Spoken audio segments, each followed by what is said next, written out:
एक समय था जब पूरा परिवार एक साथ बैलगाड़ी में बैठकर पास के गांव में मेला देखने जाता था। सभी किसान अपनी फसलों को बाजार में बेचने के लिए बैलगाड़ी से ही फसल को ले जाते थे। अनेकों व्यापारियों का समूह बैलगाड़ियों में ही अपना सारा सामान एकजुट होकर ले जाते थे। जब रात्रि हो जाती थी तो रात को एक जगह विश्राम करते थे। सभी बैलगाड़ियों को एक ही जगह पर रोकते थे। ऐसा करने से दो फायदे थे। एक तो अगर वो समूह में चलेंगे तो उनकी जो सेफ्टी सिक्योरिटी उनको मिलेगी, और दूसरा अगर सभी व्यापारी आपस में बातचीत करेंगे तो उनका भाईचारा बढ़ेगा, उनको व्यापार की और अधिक जानकारियाँ मिलेंगी। तो ऐसे ही बैलगाड़ी के इतिहास से जुड़े बहुत सारे पहलू हैं जिनको याद करने से ही काफ़ी सुकून मिलता है, जो हमारी संस्कृति, हमारी धरोहर की विशेष याद दिलाते हैं। तो आज गुजरात के सूरत शहर में प्रवीण भाई ने बैलों को रोजगार देने के लिए रथ यात्रा का विकल्प चुना है। तो वीडियो के आखिर तक बने रहिएगा। आज आपको इस वीडियो में बैलों से संबंधित बहुत सारी जानकारियाँ मिलेंगी। तो प्रवीण भाई नमस्कार, जय गौ माता। जय गौ माता, जय गोपाल जी। काफ़ी समझ लो कि 4 साल हुआ जी। 4 साल पहले मेरे दिमाग में बात आई कि आज काफ़ी बैल नंदी रास्ते पे घूम रहे, कागज वगैरह खा रहे जी। उसका भरण पोषण करने के लिए कोई बसा नहीं है, उसको उसकी ज़रूरत मतलब छूट गई, उसको छोड़ दिया। तो आज इस बैलों से हम उज्जवल है। भारत का भविष्य देखो तो यही है। 40 साल पहले कोई टेक्नोलॉजी नहीं थी और इसी पर पूरा देश निर्भरित था, इसी से अन्न पैदा होता था और हम खाते थे जी। लेकिन आज मैं गांव में गया, मेरी आंख में आंसू आ गए कि समझ लो कि कोई 20 साल का बुजुर्ग बैल हो गया, छोड़ दो, कुत्ते काट काट के खा रहे। तो क्या बताऊँ उसकी हालत में। तो मैंने संकल्प लिया है कि मैं यही बैलों से पैसा पैदा करके उस बैलों का पेट भरूंगा, अच्छे अच्छे नंदी का संवर्धन करूंगा कि उसको रास्ते पे घूमना नहीं पड़ेगा और अच्छे से कोई गौशाला में जाएगा, वहाँ से अच्छा गौवंश पैदा होगा। जी। और मैं एक गौकुल चैरिटेबल ट्रस्ट में 1 रुपए की ऐसी की रसीद नहीं लेता हूँ। मैं इसी के ऊपर समझ लो मेरा 2 बैल, अभी मेरे पास 8 बैल है गौकुल चैरिटेबल ट्रस्ट में, लेकिन ये 2 बैल का तो भरण पोषण खुद कर लेते हैं। उसमें से एक रोजगार पैदा, और चलाने वाले को हम उसकी मेहनत का पैसा देते हैं और पीछे 8, 10, 12, 15 गौवंश तक इसका पेट भरने की इसकी कैपेसिटी है। हम नहीं भर सकते लेकिन ये भर सकते, इसके अंदर ताकत है। हमने सिर्फ इसका कॉन्सेप्ट बदला है, ओनली कॉन्सेप्ट बदला है। और मेरा कहना यही है कि पूरे भारतवर्ष के अंदर ये परंपरा निकल जाए और बैलों को बचाया जाए। एक बैल है हम पालेंगे, उससे 10 गौवंश का भरण पोषण हो जाएगा। मैंने प्रैक्टिकल किया है, इसलिए मैं बता रहा हूँ, कोई ऊपर हुई बात नहीं है। तो प्रवीण भाई जैसे देखा जाए, आप अगर किसी को नया आना इस रोजगार में, तो एक बार ये रथ यात्रा का समय कितना लगता है और कितने पैसे मिल सकते हैं पशुपालक साथी को?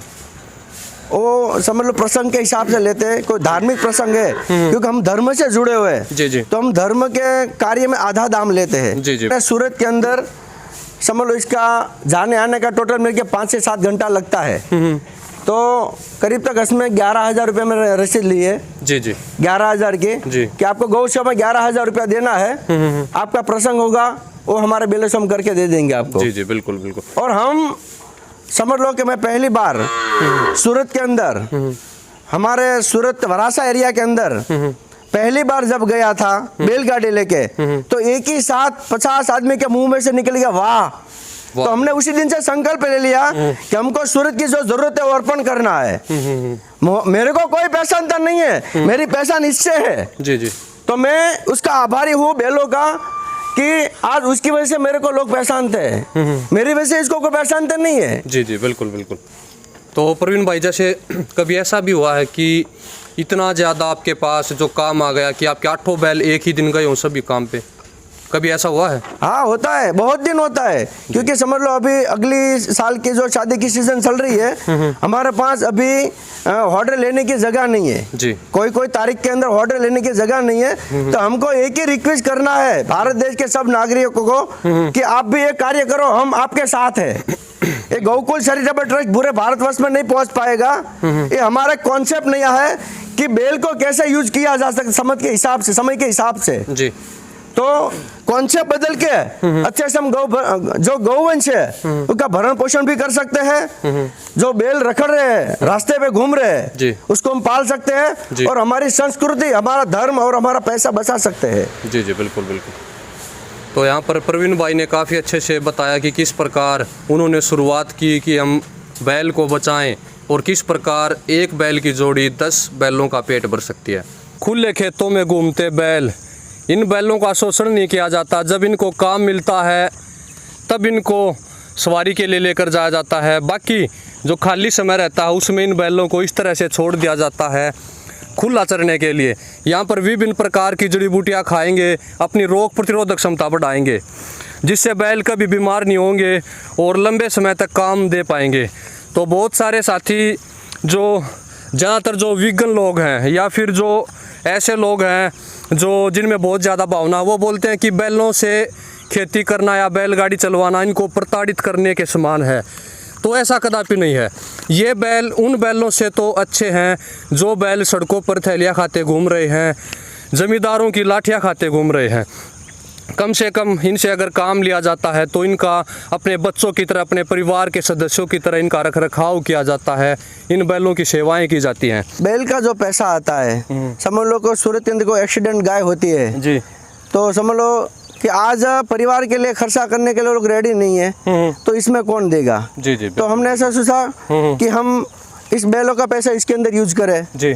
और जो गौशाला के अंदर, सूरत के अंदर नहीं, सौराष्ट्र हो, राजस्थान हो, कच्छ हो, कहीं भी हो, जो गौशाला के अंदर जरूरत, जब तक हमारे पास फंड पड़ा इस नाम का जी, हम उसको घास सारा देते हैं। जी जी बिल्कुल। और गांव के अंदर जो बैलों को बुढ़ा होके बाद आवारा छोड़ दिया है तो उसकी सेवा में पैसे लगाते हैं, क्योंकि एक दिन ये भी जवान थे और बहुत कमा के दिया, जी जी। लेकिन लोग उसका ऋण भूल गए।